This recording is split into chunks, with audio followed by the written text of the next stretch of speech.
Welcome to Mick and the Psychic, where we leave no stone unturned as we explore all things outside the apparent physical realm. There is no intent to teach or make you believe or disbelieve anything. It is just a safe space to listen and explore with us. So for this next episode, you have permission to open your heart and mind as you join myself and Xavier on this deep dive into the unknown.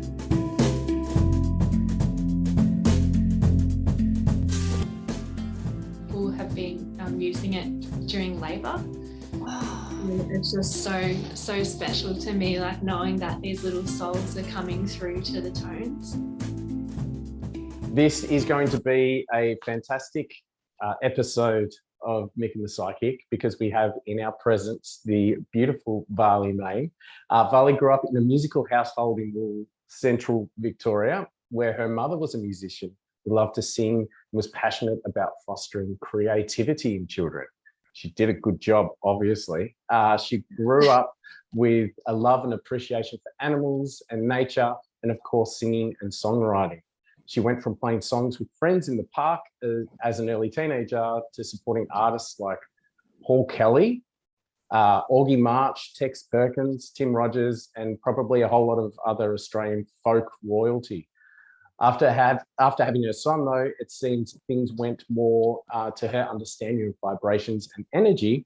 This is where Valli Maine focused on what energy she wanted to send out with her music. And I just want to read a little bit here. Valli Maine plays her own style of dreamy, melodic folk with songs written to call in the dreams that she's been painting in her mind, with songs to give your heart hope on the days when the world weighs a bit too heavy. Her intention is to send out a message of love, beauty, and wonder for this life. And that is just such a beautiful and needed thing. I have to mention as well, though, she's also a bricklayer. No, not a bricklayer. No, she's qualified in crystal healing, Reiki, and is a practitioner and teacher in Theta healing. She works intimately with sound healing and channel vocal toning, and has so much experience with clients in that field. And this is one of her true loves in this life. Valli Maine, a shout out to all the bricklayers out there, but Valli Maine, welcome to this podcast. Yay. Oh dear, that was great. It is so wonderful to have you. And I'll be honest, I have absolutely no idea where to start with you. Like, Can I just start with the singing? Like, Yeah. How you sing, like that. It's a beautiful thing that you do. Can you talk about how you sing first? Sure. Do you mean with the sound healing or the specific? Yeah. Absolutely, yeah. Yeah, whatever.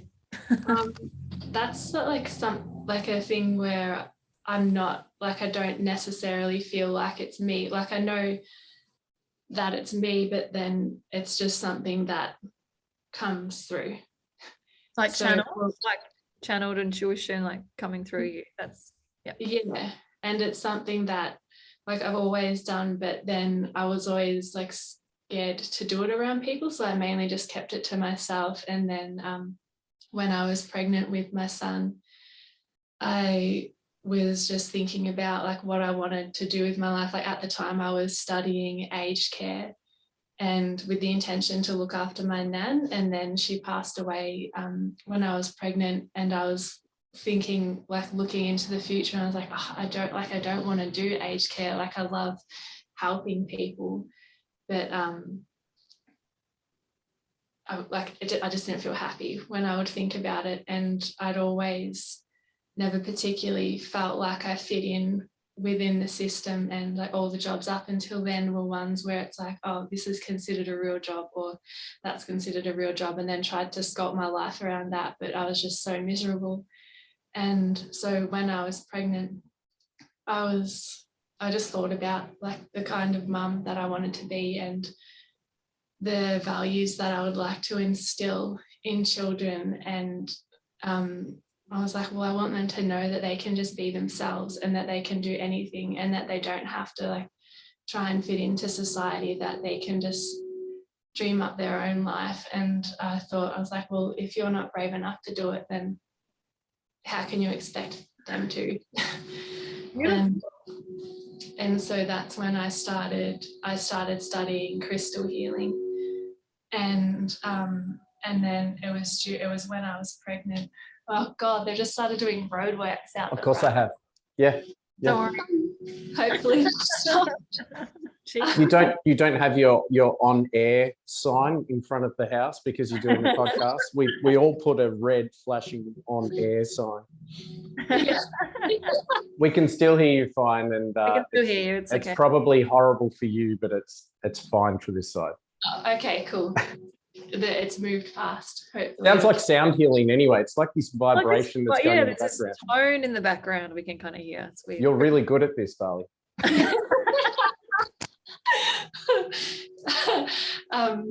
What was I saying? Oh yeah, so it was when I was pregnant. I was at Vaughan Springs with a friend, and I just bought like one of the sound bowls, and when I was there, I thought, like, I just felt like to take it with me and then just show her. And so I started, and it was the first time that I'd ever sat down with anyone and just being like, this is like something that happens. And so I just closed my eyes and it started, and then I was scared the whole time, like thinking that she would hate me. Like obviously there was like some like trauma or like stuff in there. Yeah. Like, oh, she's going to hate me. She's never going to want to talk to me again. Like it was just such this like huge fear response to it. And then when I opened my eyes, we were surrounded by all these little birds, and she was crying. Oh my goodness. Wow. It's like Cinderella, Snow White stuff. You just called in the birds. That's so cute. And and she was crying, and she was like, "Oh, honey, do you know what that is?" And I was like, "No, like I just like dad like calls it wailing." And she just said, she was like, "Oh, that's really sacred." And then she stayed at my place for a couple of days and then just told me about like what it is and different things, and it just helped me understand it more. And then it was from that point on, I was like, oh, maybe other people might like it too. And so then I started incorporating it into the healing sessions that I was doing. Like back then I was doing the crystal healing and Reiki, and so then I started incorporating the sound.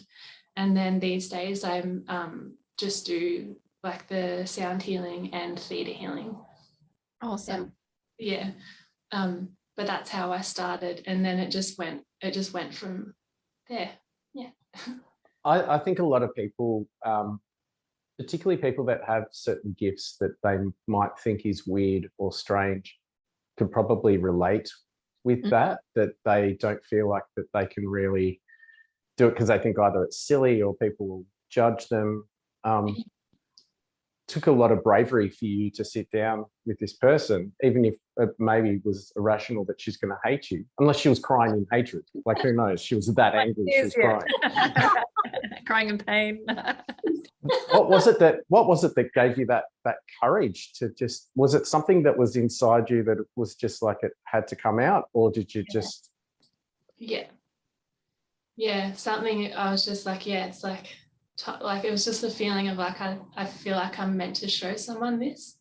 Does it feel like the universe maybe, or whoever, whatever, was giving you that push to put you out there so you could learn that it's okay, it's not strange, it's actually a healing, possible vibrational toning that you're letting out to help, especially when the birds gathered around and you had that emotional response from your friend? Yeah. So like that, just like this, like the preparation, going like, okay, we're gonna, like, now is the time. And you mentioned your friend explained to you a bit more about what it was. I would also, I've got stuff going on about what I believe it was and what it is that you do. So what did she say? How did she explain it to you so you felt better about it and understanding that it's not just you tuning into something else and being weird? You felt more comfortable that it actually was a healing and doing something. How did she explain it to you? She spoke about like the DNA activation, and then like retuning parts of the body so that everything's like vibrating in alignment, like the chakras. And just everything, like your entire, like all of your cells, because sound has no barrier, so it can go into everything.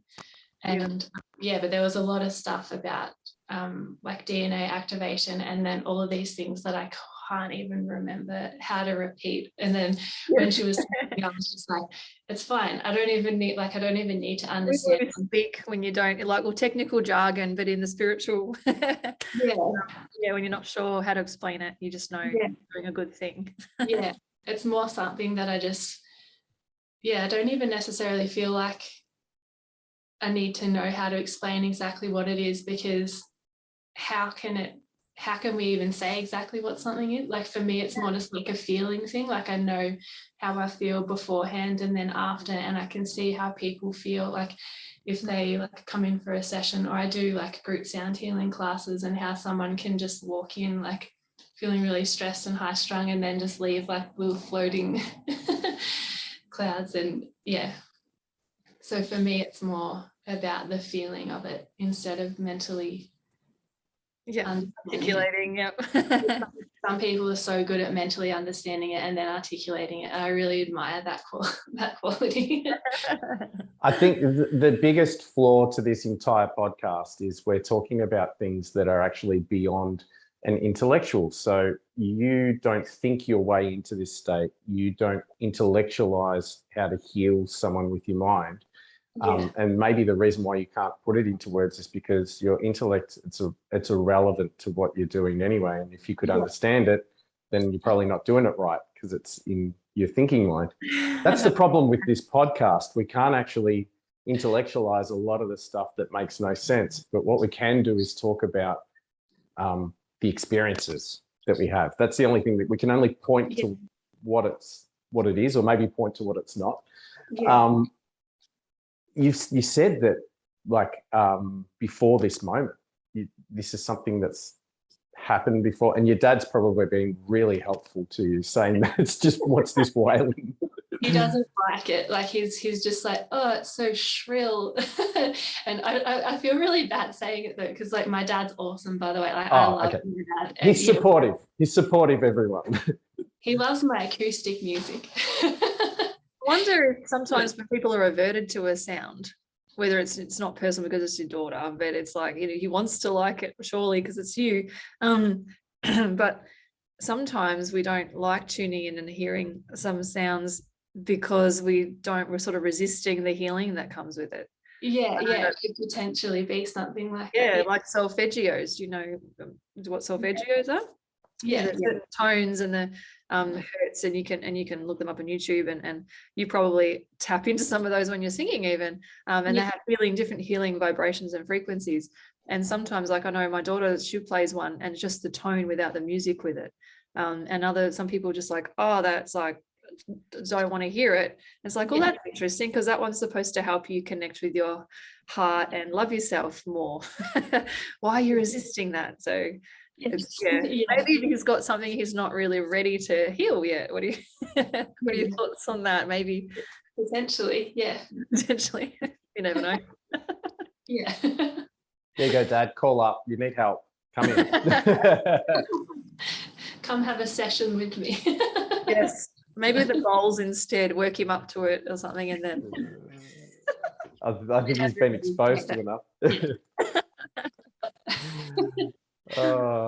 So you're saying that it's something though that you've felt before and obviously experienced before. Can I ask, like, how old were you when, let's say, did the feeling come before the sounds, or like when did it start, do you think?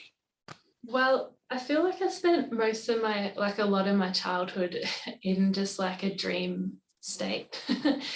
And I was always super like sensitive to things, and I can't remember saying this, but Mum would say how I would always talk about like different spirits and stuff that were in the room, and like the lady in the corner, and I just spent most of my childhood like talking to plants, or I'd be in the garden or like sitting with my dog, and then I'd like have like memories of just looking at the sky and being like, when is my family coming to get me, and just feeling like I'd gotten lost and they'd forgotten where I was. And so I'd just be like looking at the sky like, oh, like hopefully they'll come and find me soon. And so I didn't particularly feel like I was on the planet properly. I know it sounds weird, but lots of people that would be listening to this can relate right now. And I mean, my fiance, when he listens to this, he'll be like, "You're my cousin, bro." Like, he's had that same kind of thing. Like, lots of people relate, and the other half are going, "Who is this crazy woman?" Yeah. Yeah. It's really normal. Don't worry. Yeah, I learned that. I ended up learning that. I think it was 2017 when so my friend in 2015, who I started like spending time with, like that for me was so special to meet someone who I could connect with on that level. And then I was like, oh, I'm not crazy, because it's like I spent a lot of my time thinking that I was crazy, and then I don't know where to start because there's so many things to tell, and like such a part, like a history. But do you care how deep we go with things? Deeper the better. Okay. Wherever you need to go. It's a full moon, just for everyone listening. It's actually a full moon at the moment of recording. So like anything could happen. Yeah. Well, everything, yeah, we love all these conversations. So don't feel like you need to like not dumb it down, but like make it make sense, just as we were as you want to go. Yeah, cool. So on my website, in that introduction where it says about how I had time out to think about like what it was that I was wanting to create and send out. So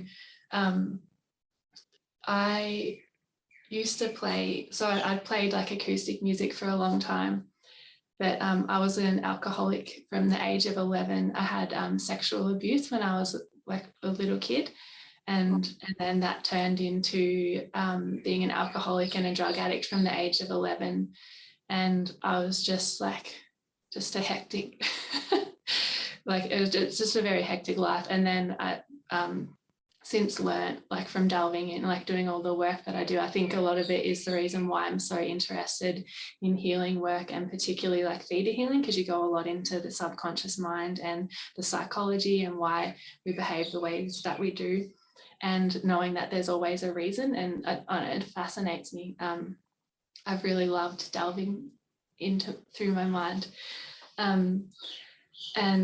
But so the music that I would write was different to like what I would write now. And that album, The Garden of Valli, like I intentionally was like, okay, I'm wanting to create something that's like beautiful and loving. And I still did have songs like that too, but I'd also write from a place of like pain, or if I was upset about something and it would be like a retaliation. And my mind, I was also like very dark sense of humor, and so some of them were just, are we allowed to swear?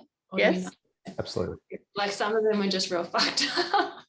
Really, just like messed up songs. We've been real fucked up in some stage, and so we can relate to the songs. Yeah. That's great. And then all of that culminated in when I was 23, I ended up in the psych ward, and I was in there for 6 weeks. And at the time, like everyone thought that I was just completely crazy, and I seemed crazy too. And like, I guess I was like very unbalanced. And then at the same time, like I was receiving so much information. And at the time, everyone was like, you're crazy, that's not a real thing, like this, like that's all just nonsense. And then it wasn't until years later that I was chatting to this same friend, and I was telling her about the like information and stuff that I received back then, and she's like, you weren't crazy. And she was around at the time too, and she's like, yes, like you were unbalanced. She's like, but that's all. She's like, that's all like really sacred information. She's like, this is all real stuff. And then I ended up getting onto Mary Rodwell. I don't know if have you ever heard of Mary? I haven't. Fortunately, no, sorry. Gonna look that up. Yes. She's amazing. You would love her. She's a counsellor and a hypnotherapist, but she specializes in working with people who have had extraterrestrial encounters. Oh my God, what a combination. Yeah, she's fascinating. And so back then, so when I got onto her, I had a session with her and an interview, just because like for years I was just like from the age of, well, from like 2012 when I was hospitalized, and then until I was pregnant with Spencer, that whole time up until I was like really heavily medicated, and felt so alone because I was the only one that thought that what I'd been through was real. And then when I spoke to Mary, she was like, well, the good news is you're not crazy. Like you were just having a profound spiritual awakening. And so she was like, you don't have bipolar. It was just like clearing up all the different diagnoses and stuff that I'd been given. And I was like, no, I wasn't crazy. And so like, but that was around the time when I went through that big evaluation and had to go through like a lot of deep healing, obviously, from like all of the childhood stuff. And so I was just diving in. That's when I really went within and I was like, all right, like, what do I want to create? And what do I want to send out, instead of just like using like words as weapons, or like being just slack with what I could do. Like I just see music as the potential, like it's such a healing tool, and being able to use it mindfully, I feel like so much good can be done with that. Yeah, wow. So it feels like until, and now that you mentioned her as a hypnotherapist that works with people that have had like alien abductions and things like that, I think she's actually quite famous, isn't she? There's people that have traveled from around the world just to Australia to see her. Yeah, I've seen her in a documentary. Wow. Wonderful. Thank you for such a vulnerable, honest share as well, because it takes a lot of guts to be able to get on a podcast and potentially have like, we'll just say millions of people listening to your story. That's really beautiful. And it will help so many people, because I know from experience of the clients that I've seen over the years that a lot of people think they're crazy because of they're just channeling. And then if anyone listens to their story or they're saying that's not open to or understanding of what it's like to channel information, they just get written off as crazy. And it's happened to many people, including witches. Glad you weren't burned at the stake, and in this life you just got put in an institution. Oh my God. Can I please, with your permission, I was getting a little bit of information for you about when your son came. Can I share with you some stuff that I was channeling when you were telling your story? Yeah, sure. Awesome. It's like, just to make sure you're open to hearing. You might already know some of this stuff. I don't know, because you've got, sounds like some shiny friends as well, as I describe them. But I was just showing that with everything you went through, and for whatever reason, the lessons that you needed to learn from the shit experiences you had when you were young. How you got through them. And I'm getting emotional for you as I'm talking about it. My throat's like clamming up. So I just got shown that you're a beautiful son. So what happens when we're in spirit? We choose our lessons that we want to go through and experience, and we choose, like, we sort of have a little meeting with the souls that want to come down and help us at certain times in our life. He actually wasn't pre-organized. I'm saying when you were institutionalized, or whatever, however you referred to it.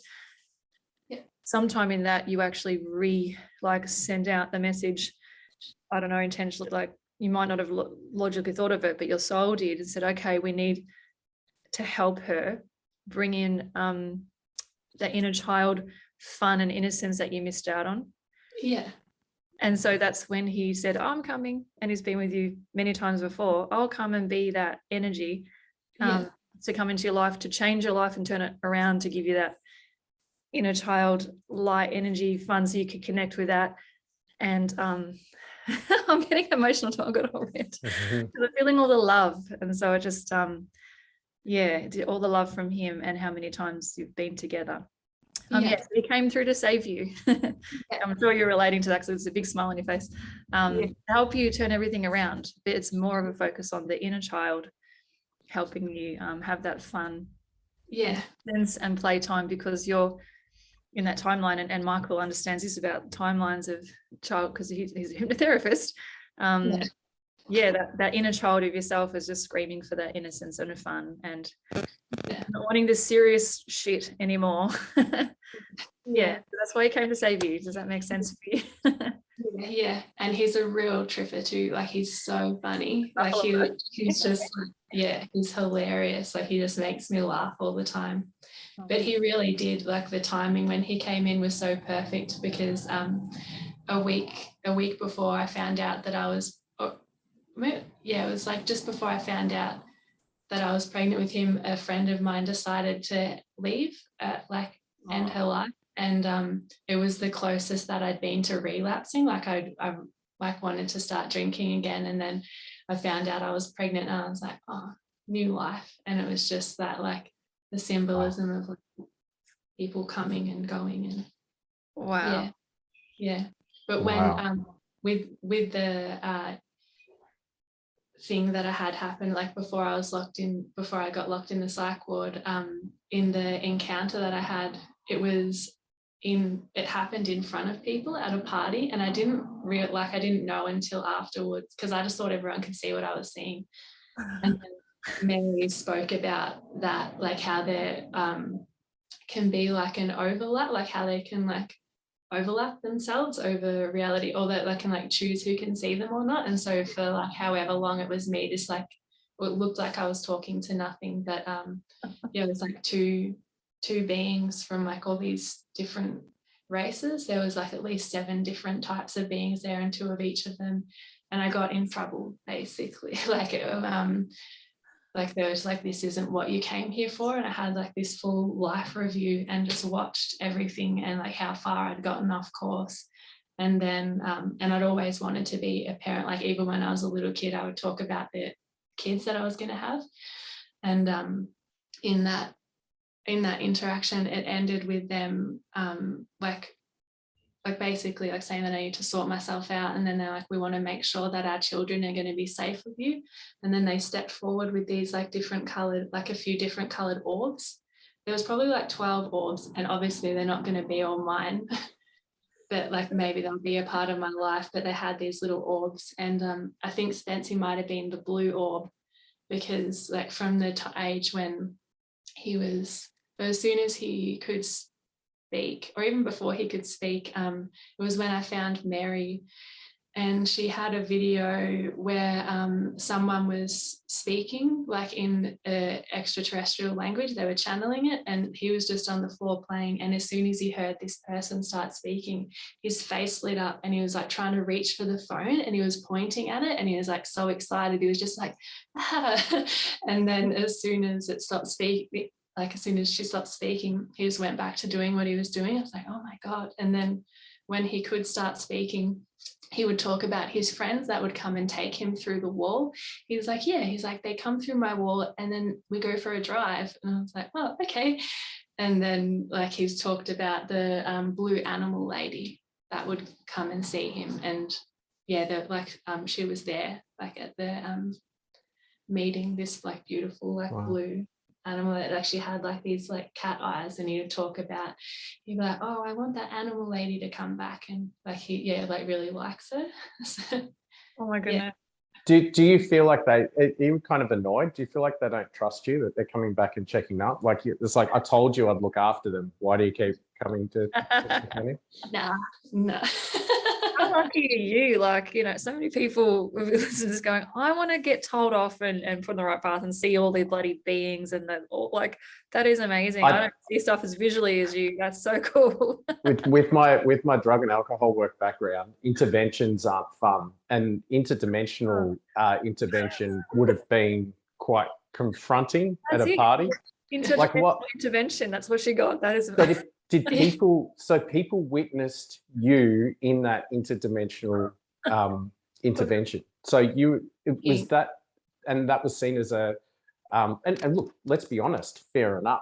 Because people don't know why they thought you were crazy. As a psychotic episode, obviously, that's what it would look like if you didn't see the interstellar intervention happening. Is that so? Was that the catalyst to say, hey, you really need help, and we're going to get you this help by taking you to an institution? Was that like? Yeah. And so it was probably, I think it was maybe like a week after that, because I really wasn't like on the planet properly. Like I was so ungrounded, and I was like constantly like seeing and hearing things. And so it was like just too much, like receiving too much. Yeah.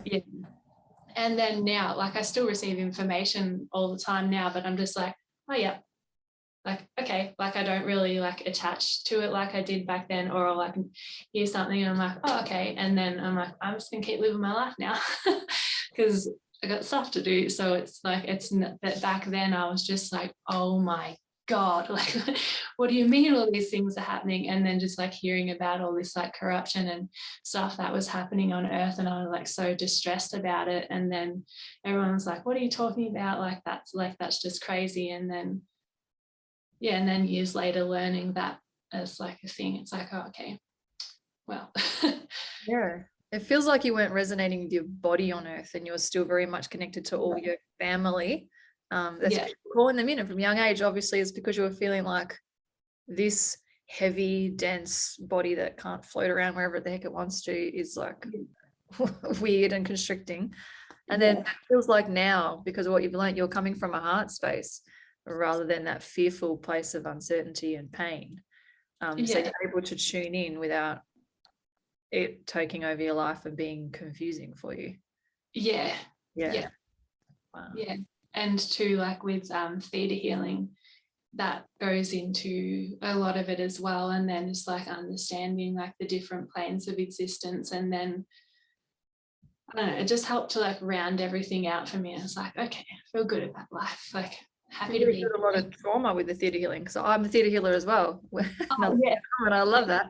And you would have healed so many. Mate, you would have been able to disconnect from your abuser, and all that healing you would have done, and putting in new. I don't know if you might do the take away the thoughts and put in some new feelings, replace it, so you're saying some positive things about yourself rather than the negative self-talk. Theta healing is amazing. So, and people can book in with you for that too. And absolutely. Awesome. I've got my hand up at the moment. Can I speak? Can I speak for all of the people that are going, that are just recovering from the fact that they're realizing that they're probably listening to a real life alien, even though we're all probably aliens, because let's be honest, that's probably what you are by the sound of it.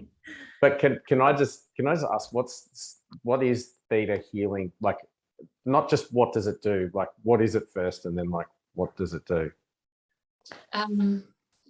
So it's you would understand this too, Xavier, how like so many people could explain like what it is, and it could come out differently for everyone. And then just like, because it encompasses so much. I don't know how to explain it that great either. So what happens? Let's just go with what happens in the physical when someone sits there, and then maybe what happens outside of that. So in a session, like in a one-on-one session, we would just sit down and then chat about like what it is that's been going on for someone. And then you go into a theta brainwave. So from the age of like, from like a baby until 7, we're all like, everyone is in a theta brainwave. And so that's why like so much of our beliefs and everything is formed then, because we're in that theta state.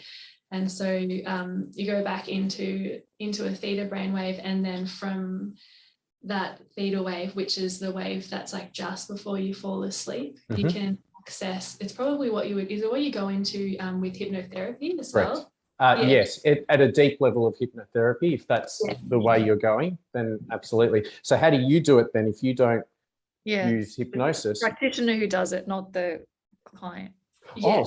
So you do it not we go into the state. I don't want to turn this into a like alien telepathy. I'm not making fun of you. I actually mean, is it like a thing that you project onto your client? No. So you go into the theta brainwave, and then if you're in person, like you can like hold hands, and so then there's the cellular communication, and they'll naturally, then they naturally go into a theta wave. But it's long distance too, because I have clients all over the world, and you get trained to be able to kind of bilocate or like shift your energy to where they are, and then that naturally takes them into a theta brainwave.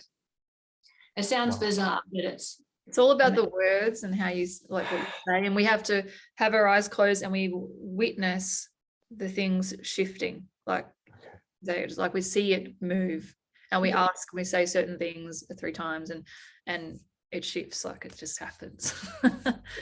Yeah, so it's quite a strict modality though, isn't it, Valli? Like, yeah, there's certain, like, you're supposed to keep training in it and to keep it valid, although yeah, everyone might have a different belief around that too, of how it works and how I do it. I've done the majority of the courses like 3 or 4 times, just because I'm obsessed, I'm obsessed with it. Like, it's something, it's not like oh no, I need to do another class. I'm like, oh, we're doing class again? But okay, like I love it so much. And as you would know, like every time you do class, then you get to like delve even deeper into yourself and clear more things. So it's something that just I love doing it. But yeah, in a one-on-one session, once you're in the theta brainwave, then you'll start off with what's going on for the person, and then it's like a talking therapy where you'll dig back. You'll like start asking questions. The process is called digging, and then you'll go back to where the issue began, and it could be completely different to like what you started off with. That's such a web, like that's just like what you start with is just the tip of the iceberg, and then it encompasses so many things. And then once you get to the bottom of it, that's when you like reprogram the subconscious mind, and it's all consent based too. Like if like you like do muscle testing and find out what the beliefs are, and then you just go through the process of like, okay, is it okay if we change this belief? And if the person says yes, and then you just ask Creator what the replacement is, and then you'll hear the replacement belief, and then just say, okay, and can we replace it with this? And they say yes. So it's this, even though you're working with the subconscious mind, it's the conscious mind that's accepting it and like working together with the subconscious mind. And yeah, the potential for healing is huge. Sure is, yeah. That unfortunately sounds really rational to me. Yes. Damn, that sounds rational. That's like me trying to explain it rationally, but it's there's so much more to it than a lot of people have said. Like, I've explained to people beforehand the process, and then when they have a session, they're like, okay, you could never have explained that to me. Like, I wouldn't have understood that that's what it was. It's like one of the things that that it helps to experience it and feel it to get a better feel of it. What do you get with your clients are the most common things you do with theta healing? Like, I know for mine, I would mainly have clients wanting to cancel out soul contracts that they're done with, disconnect from people that are weighing heavily in their life. So I do that the most. Oh, yeah. And then the physical ailments, like in theta healing, you can change and alter the DNA strands for hereditary illnesses and all sorts of different things. But it depends on how much, it's supposed, like, they've got to have a certain open-mindedness and belief that it'll work. Because it's huge. You think, well, we can actually alter DNA and help hereditary things not pass down anymore. So they're the main two that I do, and the beliefs, helping people. So for example, when you talk about beliefs, they might have a feeling of I am not loved, or I don't deserve love. That's what their self-talk that they say to themselves. So you're taking away that feeling and then putting in a belief, and then you're putting in a new feeling, because if you take away the beliefs and leave it open, things there can just flood back in. Anything can flood back in. So you need to replace it with a feeling of I am love, or I deserve love, or all of it. Yeah. Change it. Yeah. What's your most common, with your clients? Because we attract what we radiate, or maybe things we've gone through ourselves. Yeah, mine's super varied. So like, I have people just come in for everything. Like, it could be like trauma or physical illness, or like wanting to like be able to connect more to themselves, like literally everything. Like, it's such a wide scope. So I don't have like a particular specialty, like you were saying with the soul contracts and stuff. Like just everything. Sounds like you might even do it more than I do. You've studied a bit more than I have, so that's really cool. So you get a wider range of clients, which is cool. Yeah. With growing up, I know I keep going back to this, I'm sorry, but just growing up, and that kind of, it would have been very confusing for anyone except probably your son, because of your experience in growing up. But it would be very difficult for any kid growing up with these kind of feeling and association to somewhere else. With the singing, like, was that feeling, is that singing connected to that feeling? Yeah, like I would feel like I was home when I would sing, like it felt like home. So you're probably definitely channeling extraterrestrial tones and feelings and vibrations when you're doing it then. Yeah. So it was after learning about, or like from Theta healing, realizing that because like with the different planes of existence, and then consciously I was like, oh, I've just been connecting to the law of tones and the law of music, like Awesome. like my life, like without realizing that that's what it was. And then too, like other parts would be like channeling the like different things. Yeah. But apparently everyone, everyone will like come in with a specific law or like something that they're naturally connected to, like it could be like art or music or anything. Yeah, like Nikola Tesla, what was the law of magnetism or something, wasn't it? I probably shouldn't say it without checking it first. Yeah, But that's all right. That's right, we'll be corrected. It was connected to something though, yeah? Yeah. Do you think that everyone's connected, or everyone comes from a different place in some way and we're not all connected? Or do you just think some people are connected in a different way? Or aren't as connected to their other self? Like, is the higher self just like another being from another place? Like, what do you think it is for everyone down here? Is it similar to you, they're just not connected, or is it just different? I don't know. I always feel like real strange, like talking about things, like even though I have my own beliefs of like what I feel is true, for some reason I find it hard to talk about it, because I don't want to say like what might be true for someone else, or what, like, being like, oh, so this is definitely what things are, or like this is how it is. My understanding is that we're like fifth plane beings that choose to incarnate on Earth, and then a lot of people like came in at one time to be able to help, or like around like in a certain time to be able to help, but then and that we can be living like multiple lives at once, but like right now we're in this video game, but so then there's like the different lives and the different parts of ourselves, but then the soul, like our like higher self, or that soul, is like all of those things mixed together, like they're like the lives are like parts of that, but then this is all of us. Like, that makes sense to me. Does that make sense? Yep. Yeah. To what, my heart or my brain? Which one? Yes. Yeah, definitely believe I have experience of that we can have more than one life going at the same time. We can be in different places at once, kind of like, and it sounds really egotistical when I say that, but it's kind of like Jesus, have so many people tune in, so he can be present for so many people all at one time, and we can have different physical incarnations happening at one time, all connected to our higher self who knows all of those lives and everything.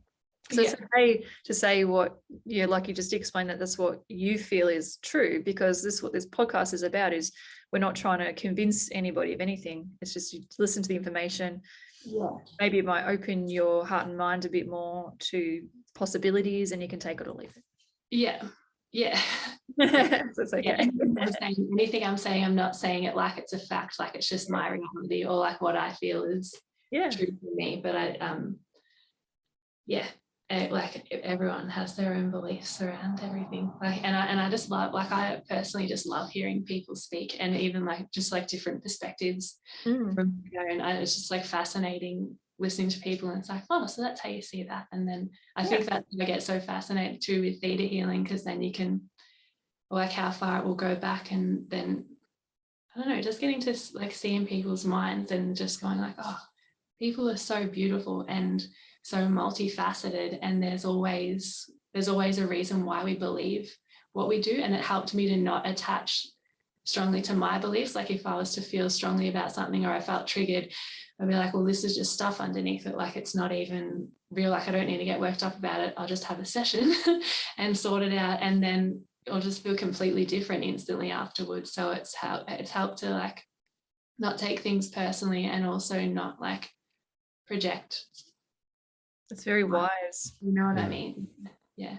So it's almost like the answer to that question is it's not important or relevant what whether or not that answer is true or not. What's important is what you're kind of feeling and working through what it is now. I feel like there's though a real freedom to be able to follow not necessarily what your beliefs should or shouldn't be, but follow what your heart is, and your life being, you know, weird when you were younger, and now that you're in the state you're in now, it's like, well, it's not weird, this is just it.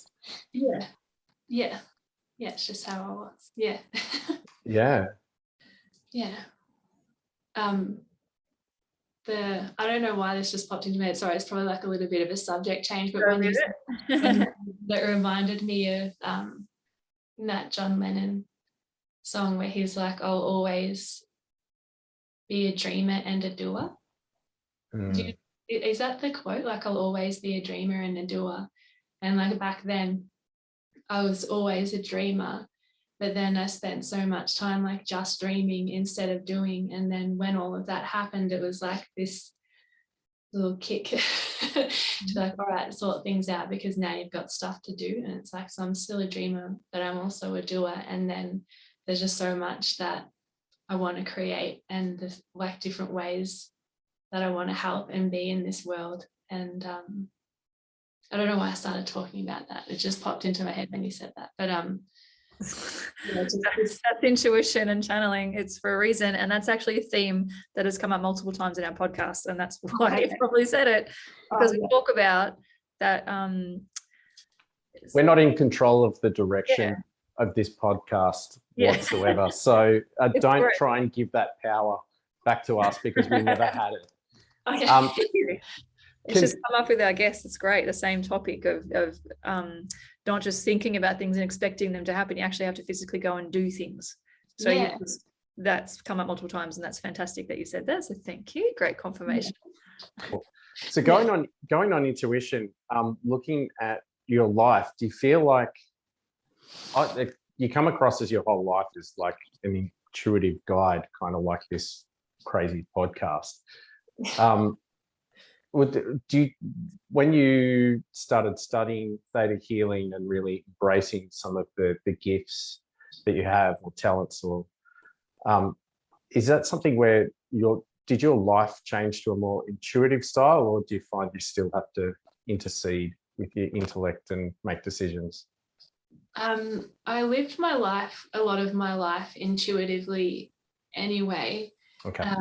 But it's definitely went from a shift of like feeling lost and like I was disconnected from creator, and just like so much, obviously like so much trauma was in there that it was just like so much to unpack. And it went from that being like feeling like I was lost and alone and disconnected, but still living like in like an intuitive, like I always like did my own thing, but it moved more into just this space of like complete trust and that security in self, and like knowing like who I am and where I'm going. And I know that always changes too, like as we change, but it stopped feeling like a looking outwards for answers, and then just going like, just going within and feeling comfortable in that.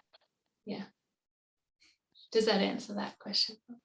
Oh, absolutely. It intrigues me talking to people that are quite intuitive, and obviously you'd had that from a young age. Another thing is I'm very, very blessed to be able to work with people that work through trauma. And so a lot of what I work with, it's got to do with trauma, and we have to go through trauma. It's very brave and courageous, but it's a wonderful message to see you that has been through a lot of trauma, like a lot of people have, and even having your sanity questioned of things that you experience probably more real than some of your dreamy childhood that you can barely remember.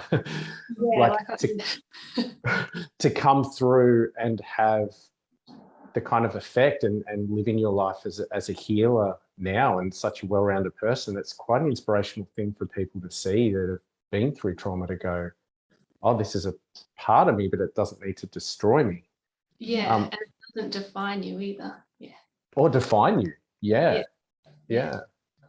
And you're working now with a lot of people with trauma, obviously. How do you see the role of horrible, like, kind of injustices and traumas and things that people have to go through? Do you see that as a role in people becoming who they are or what they do?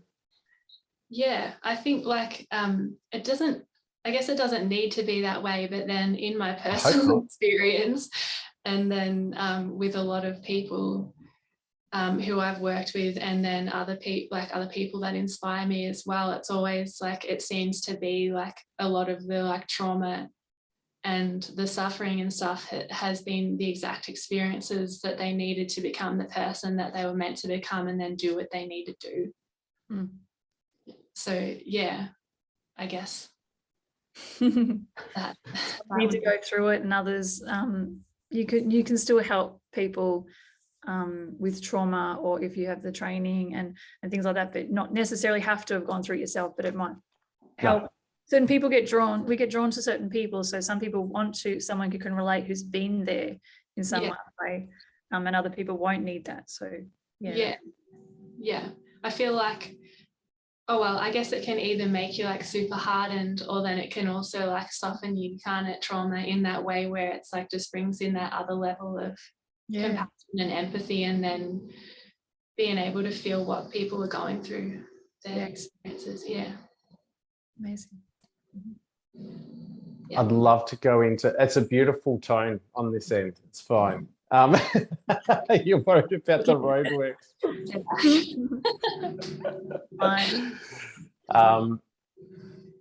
I'd love to talk a little bit about your music and your albums,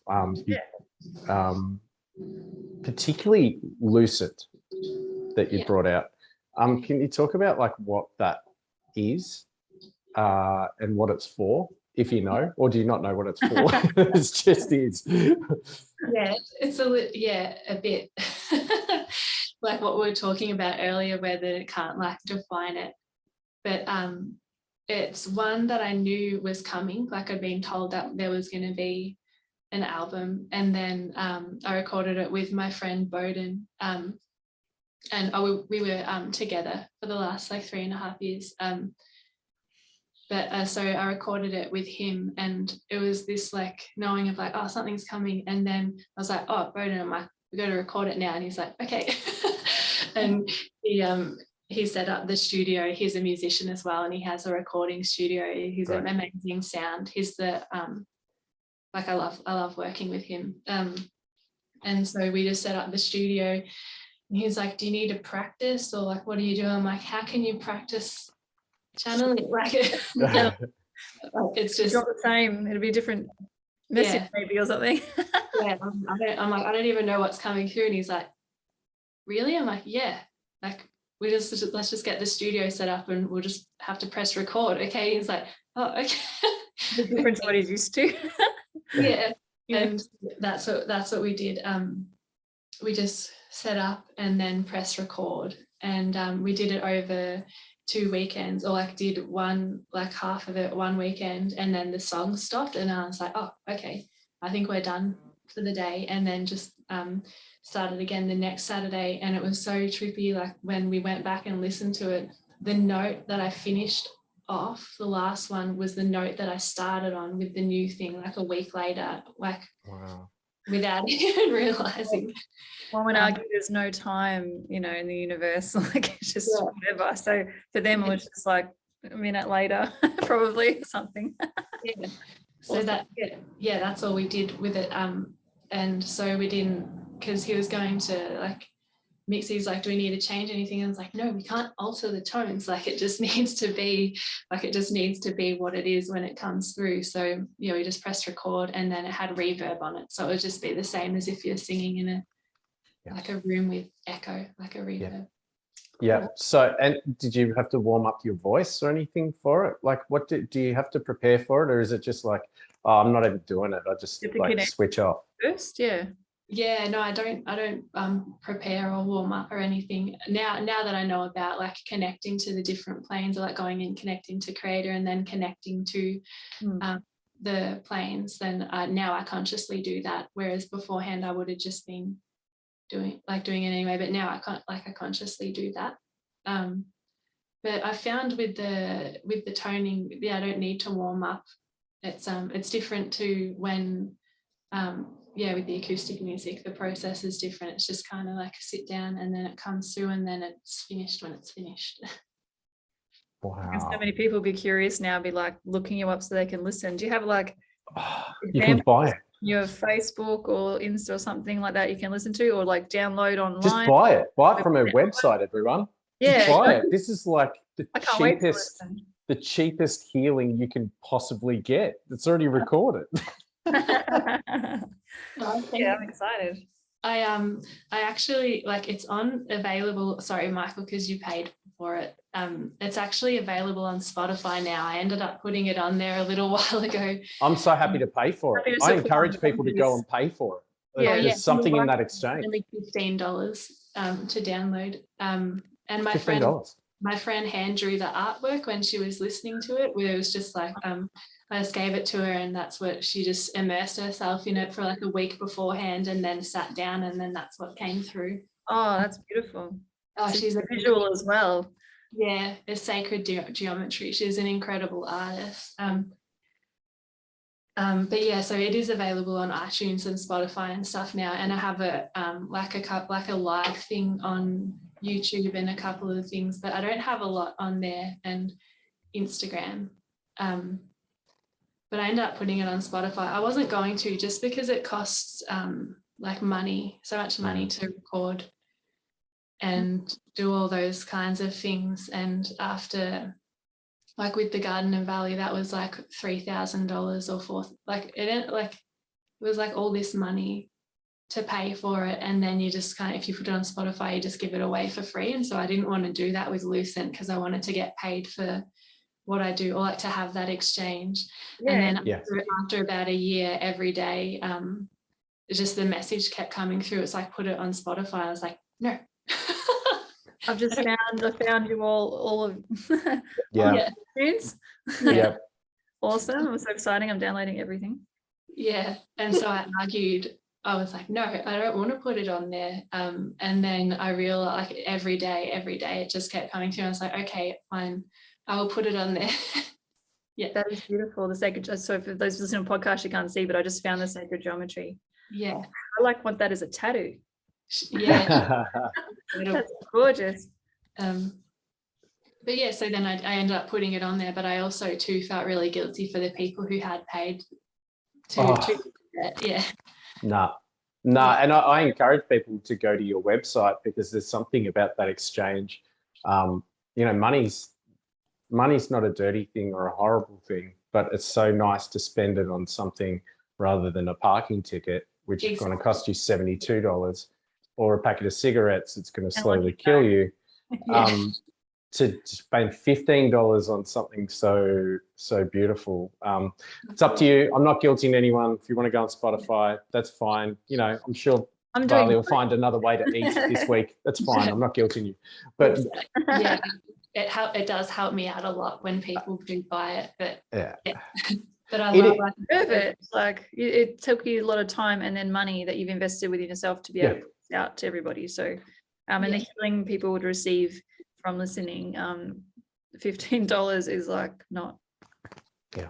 Do you do live sessions? Like, do you do sound healing, like group stuff, or like, yeah, how else can people listen? Yeah, so I do group sound healings. Haven't been at the minute, just with like all the stuff that's going on. I was like, I'll just wait a little bit, or when I feel like it's time. But so I do like the group sound healings. I had ones like booked in for down in Breamley, but then had postponed them. And I was doing them in Bendigo and Mount Beauty and just different places. But I love doing the group sound healings. And I did one online, but that required like using Bowden Studio and electricity all the time to get set up. So I prefer to do them in person, but if I can get my own equipment and make it a bit easier for me to be able to do without needing to ask for help, I'll probably do them online more as well. So if you did a session, would you be able to connect and be able to channel that, or is it something that just kind of happens, or it doesn't, like it's there or it's not? Like, can you organize something to do, or? In a session, they're all just completely channeled on the spot too. Like they're always, the songs that come through are always specific for the people in the group. So you're not worried about that. That's already organized for you from somewhere else. Yeah. No, I don't question it. I just I just trust that it's going to come out. Wow. And it's exactly what they need, and they go to that session for a reason, and they all hearing what they need to hear. Yeah, and it's interesting too, like you can notice the like the different tones and stuff. Like sometimes you get like a feeling about a group before it happens, and then like the tones that come through are like, so they're like activation session, like the tones that are coming through, it's like, well, that doesn't happen all the time. And then other times it'll be like songs, like there'll be like songs, and then it or more just like the single tones, and it's just different every time. Wow. So this album, so Lucent, if someone goes to your website and downloads that album, is that going to be something that's going to be healing for them, or is that something that maybe they need to hear, or is that like what's that album for? Because I know I've downloaded it a while ago, years ago, I don't know. What did you get out of it, Michael? What do you feel it's for you? Well, for me, it was, I was just interested. And then when I heard a piece of you singing, I just went, oh, wow, that's so interesting. Like how incredible to own a piece of that I could have that. So I quite happily paid the $15. I took out a home loan and spent the $15 on the album. I found I used it in meditations. I would have it in the car to help me get into a certain space when I'm driving somewhere to talk to someone or do something. I'd listen to it to help me get into the right space. I can't understand. I don't know what it is, but are we allowed to use it for that sort of thing, or what do you think it's for, or am I talking to the wrong person? I should be speaking to the board somewhere to tell me. No, you can use it for anything. Like I know people like who use it in like a traditional, like sitting down, like meditating, or to like clear the energy of their house and stuff. And like some people have like told me that they'll just like, if they're staying in a house or whatever, they'll just get it set up, like turn it on, and then leave for a while, and they come back in and the house is just like,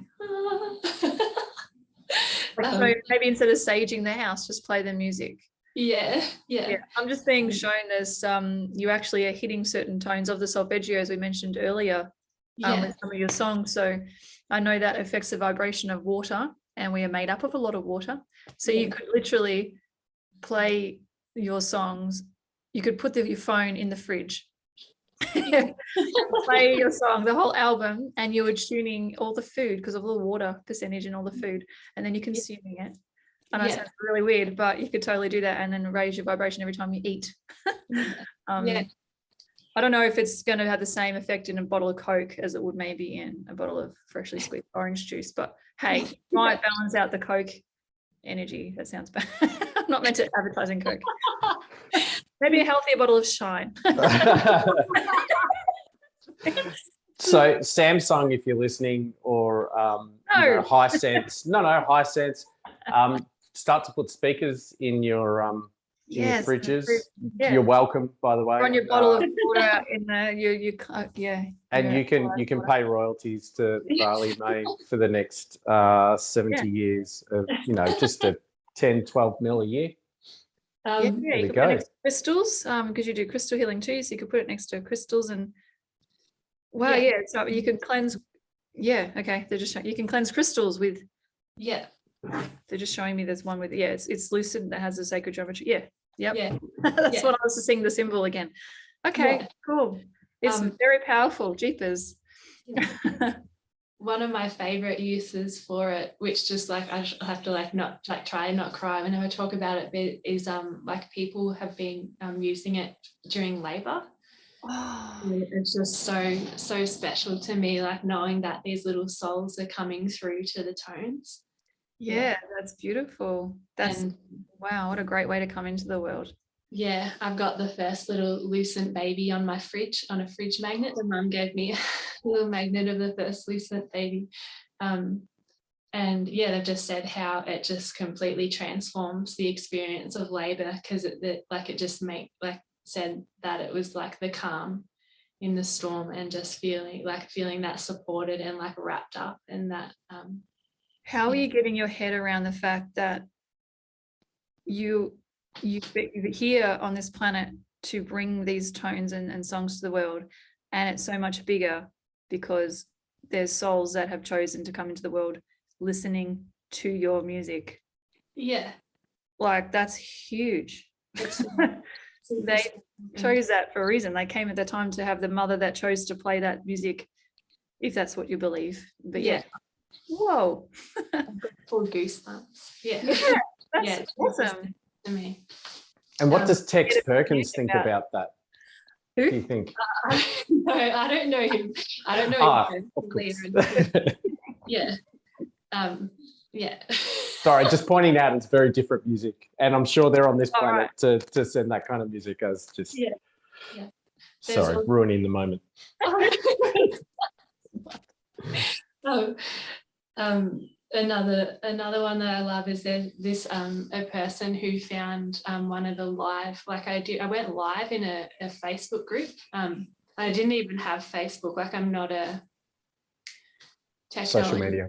Yeah, but I have Instagram, and I didn't have Facebook, and then when I was going to start playing gigs again, venues wanted a Facebook page, and I was like, oh God, and I was like crying whilst I was making it. I was like, I don't want a Facebook. My soul. Yeah, I was crying, and then I had the album launch booked in, and then COVID happened, so everything got cancelled, and I was like, now I just got this Facebook page, and then a few months after that, I got the message to go live in this particular group, and I did it, and then just hundreds of people, just so many people saw it, I think thousands, I think, and just getting so many messages, and I was like and because the album was there, so people bought the album too, they found my website and stuff, but it was really special for me just seeing the comments, and it's oh, there's so people that connected to it, and then it freaked me out because I was getting hundreds of messages of people a week, and I was I find it hard to write back to my 3 favorite people. I'm not a texter, and then one day I spent 8 hours replying to people, and overwhelmed me a little bit. But anyway, it was I realized that it was important, because it's I guess you need to actually let yourself be seen, isn't it? I guess that is the plan, to be heard. And so one of the people who saw that, she's beautiful. She has an art school in Romania, and so she said that in the mornings, before the kids would start art class, they'd all come in and sit down and meditate to Lucent, and then they'd do their art listening to it. Goodness. I'm surprised you don't float away with all this She nearly did. She nearly did. Oh yeah. Haven't you been listening? I tried to take it. Oh my goodness. Yeah. Look at you go. That's awesome. I want to know, have you done, or have you considered, because I keep channeling for you. Yeah, if you haven't done it already, you're getting a big kick up the ass through me to do individual sound healings for people. Like, oh, I do, yeah. good. So I had an office Yeah. until December, and then the centre that I was working from closed down. And so that's when since then I've just been doing the Theta healing sessions online, but I plan on doing them again in person. I just wanted to just had all these things that I need to pay for, and so I was like, all right, I'll savor the time period of not having to pay rent, like to rent the office space, and then I'll get back into it. Yeah, because people could order, like, just give you their photo or name, and you could tune in and record and send it to them, or you could do it live for them in front of them. What I'm showing, like that you send them like an MP3, I don't know how it works, I'm not tech savvy, recording that they can listen to or download. That's for them, that they could play anytime, or you do it live. And how personal, like, because it's a one-on-one, like, you know, like a group session will be cheaper per person, but when you get a one-on-one, that'd be so personalized purely for what they need in their journey. Yeah, such a good idea with I'll need to get my own equipment so that I can record, because I'm real big on like the quality, like I want it needs to be like the quality sound. But that's such a good idea, because then you could send not me, it's your higher self telling you to do it. Yeah. Get on it, manifest however that happens, and that'd be amazing. People would, I'd pay for a personal one for sure. Like, how cool. In the meantime, though, like if you need an interdimensional voice to change the tuning of the environment around you and yourself, you can do that. I just think it's, I think it's incredible listening to this and talking to you. Has given so much more value to that album for me, and I'm going to use it more. Now you're going to think about like the fact that all these interdimensional beings were telling her to, you know, and she's been locked up and like all this stuff has happened. Like, how intense is the healing like that you get? Like, amazing. Yeah. One of my friends who I met through Theta healing, actually, she was like, Judy, when I first met you, like I thought you were just like this real like clueless and like a bit of an idiot, because you're just like always like smiling, and like she's like, you just seem so like carefree and happy, like you don't take life too seriously. And she's like, but then when I hear like more of your story and what you've been through, she's like, you've had like more experience than so many like 60-year-olds that are, well, than like what a lot of people would have in their lifetime.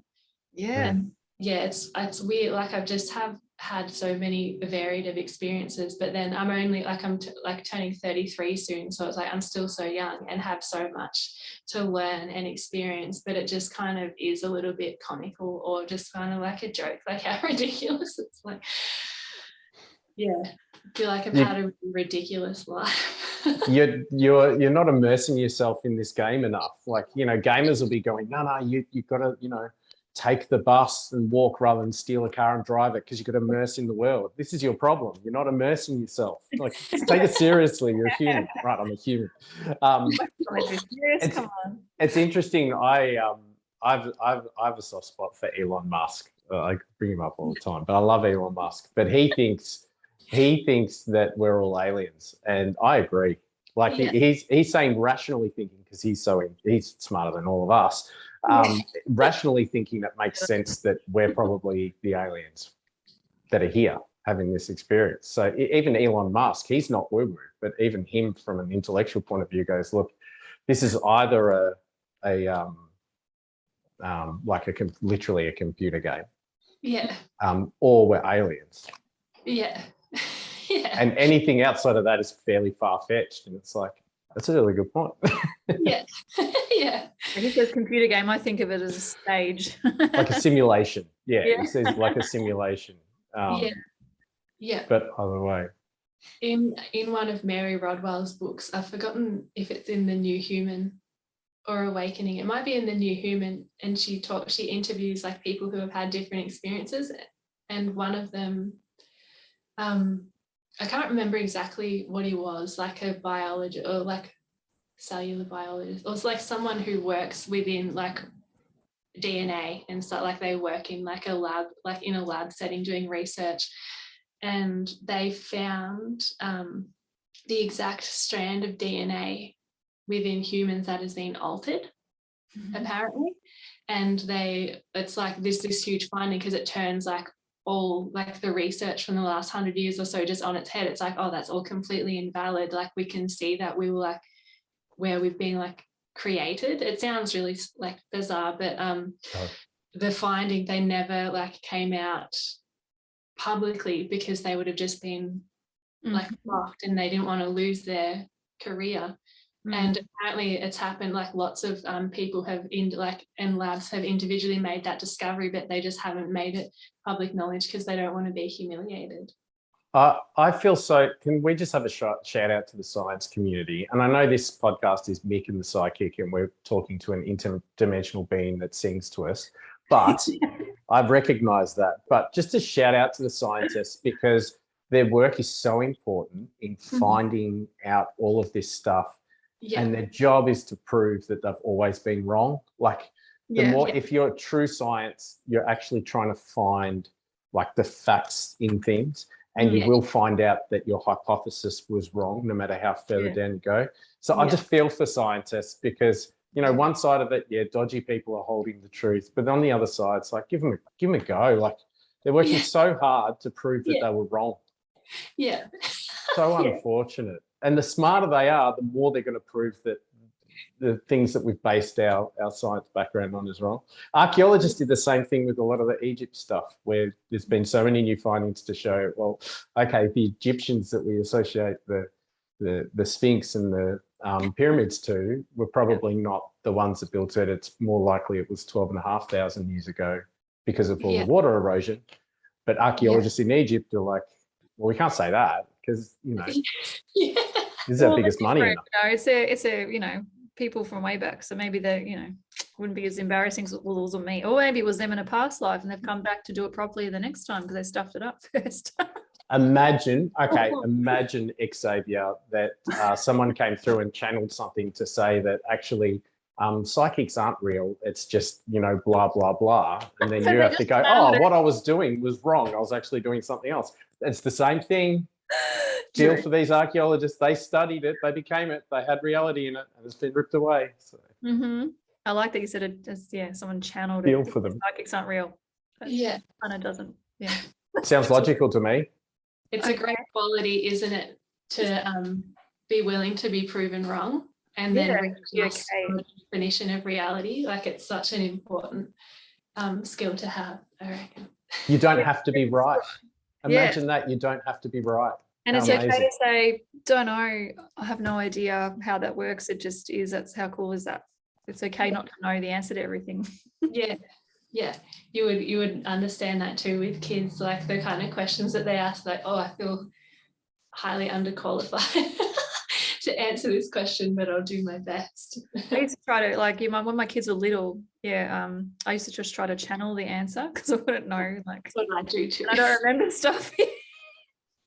Like, how do you know that I'm lying, Mum?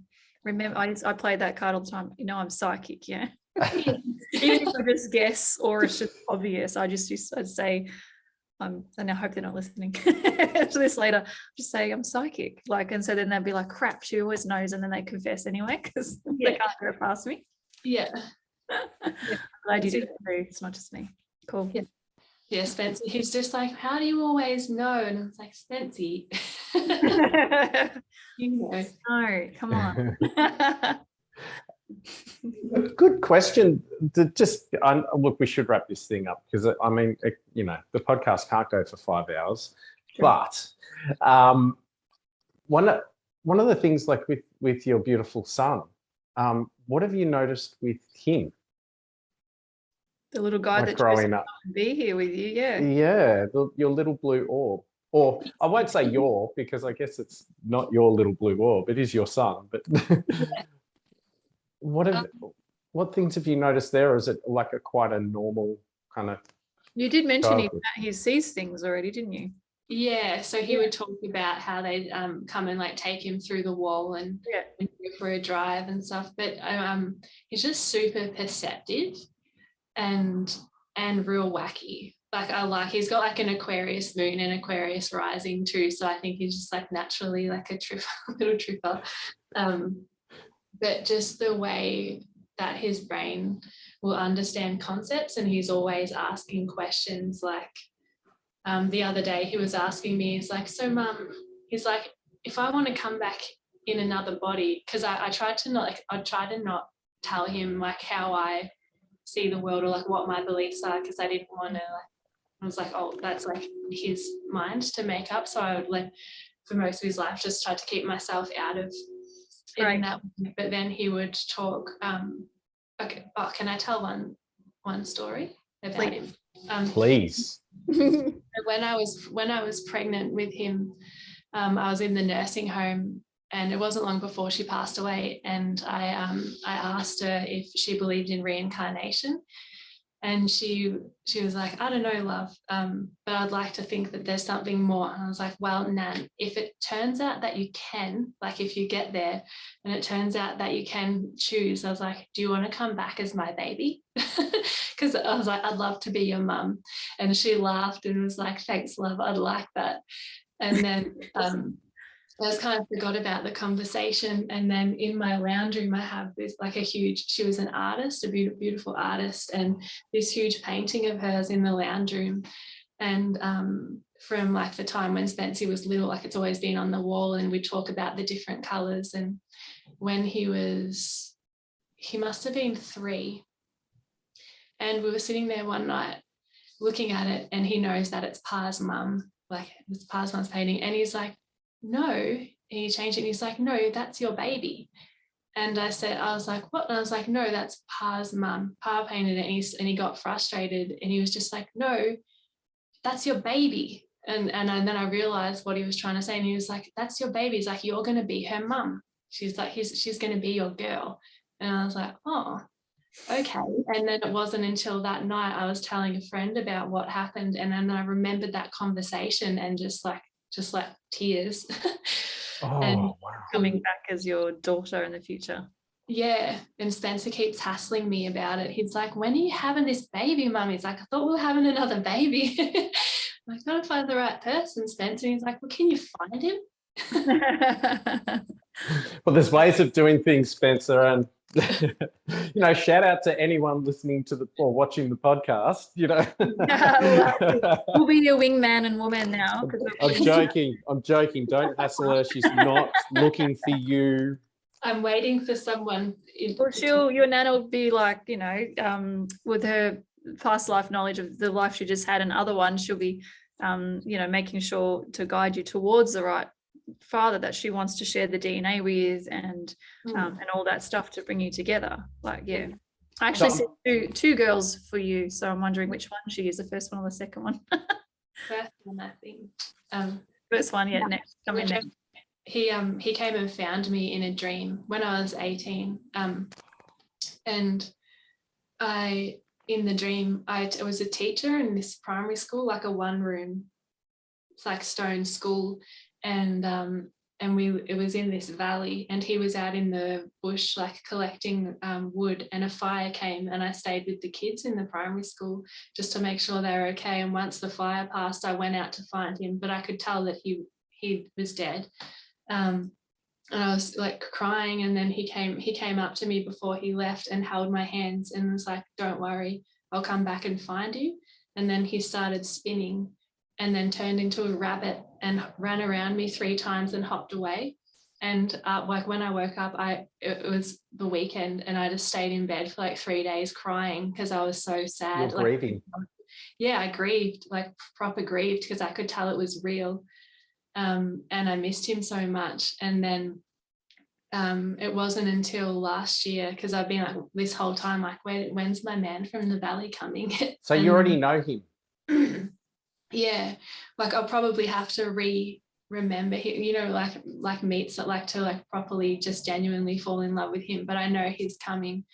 And it wasn't until I think at the start of 2020 I realized, I was like, oh yeah, there's a rabbit in Chinese astrology. I was like, oh, maybe he'll be a rabbit. And then my Theta teacher was like, oh, so he's coming in when you're 34 then, like he's 36. Oh, not long. What do you need? And she was like, oh, like 3 laps of the year of the rabbit. That's like 2023. Like he'll probably be coming then. And I was so annoyed. I was like, you don't just come and tell someone that you come in to find them and then show up 16 years later. Like, it's so rude. Like, why not? It's your own concept of time. You've missed the point. Yeah. So I'm thinking rabbit, B rabbit, M&M. Is it M&M? Maybe. Is this going to be like some music tour that you do and you run into M&M and it's just like, wow. Imagine Nice that too old. combination. Yeah, but that's where the name Valli Maine comes from, because like Valley, like Valley. The man from the valley, and in Maine because it felt like that valley was around Castlemaine. Oh, wow. Uh-huh. Oh my gosh. I keep seeing a man in a hat, and I don't get predictions and stuff normally, but I'm seeing like I don't know what you call the hat. There's a name of the hat, like when you Fedora? Yes, that's it. Thank you. You pinch the hat, it's like Yeah, so fedora. I'm seeing him wearing a hat. So maybe you meet him when he was wearing a hat, or he's just a hat person or whatever. I Yeah. don't know. But usually the universe, like your higher self, doesn't give you those clues because you could miss lessons along the way. Like if you've been told you feel like it's going to be in 2023, you might ignore the potential relationship with someone before that because you think, well, it's not him. So then you miss a lesson that gets you to him in the first place. Yeah, but they trust Valli. Yes, So exactly. That's what I was going to say. But Kind of. They still kinda like visited your son. connected, So kind yeah. of trust. She's kind of super connected to all the Cuzzy bros still and stuff. So I think it's okay because she has that understanding that it's all, not everyone usually would get such indicators, and they're showing me the man in the hat, so they wouldn't show me that unless it's meant to be something you remember a whole lot later and go, what? Oh, that's right, that chick on the podcast told me about a man in a hat. I forgot about that. And can I just be like 100% clear and honest here? I didn't actually channel that it's Eminem. I don't know that it's Eminem. That was a joke. So just in case. I think that's a great note to wrap up the show on. Oh my gosh, this has been so fun. This is like the conversation has been huge, like intense, beautiful, so interesting. What a great way to start our day today. Thank you so much for your wisdom and insight and rawness and vulnerability. And I really can't wait to go listen to your music. Thanks. I'm sure everyone listening and watching will be super excited to go buy your albums. And I'm looking forward to my one-on-one session when you get that going. Yeah. Thank you. Thanks so much for having me and for being so easy to talk to. It's nice when you like can chat with people easily, like when you just feel comfortable straight away. So yeah, thank you. Thank you. That's nice. Yeah. Well, that's beautiful. And we'll have all the details for everything that's going on with you in the show notes as well. So your website on there, which is it vallimaine.com.au? I think just .com. .com. Sorry, everyone. And but we'll have the link there as well, and that's got your albums on there too, and a whole lot of other information. Wonderful. Yeah. Awesome. Maybe we can catch up next time we come to Bendigo. Yes, good. Thank you so much. Okay. Thanks for having me. Bye. Bye. That's it for another episode, but that doesn't have to be the end of the conversation. Feel free to leave your comments on our YouTube channel, or for those podcast listeners, you can email us at mickandthepsychic@gmail.com to leave your feedback or questions. I'm a certified hypnotherapist and timeline regression therapist. If you wish to contact me to explore the source of an issue you're facing, just book a session at hearnhypnosis.com.au and include the promo code MATP for 10% off. You can contact me on Insta and Facebook at hearnhypnosis. Check out my website at optimisticxavier.com.au if you feel you'd like to connect with me as a psychic medium, spiritual mentor, or intuitive coach. Include the promo code MATP for 10% discount. You can also find me on Insta, LinkedIn, and Facebook. We look forward to connecting with you again next time as we attempt to leave no stone unturned. Bye. All right, cool. I reckon that should be okay.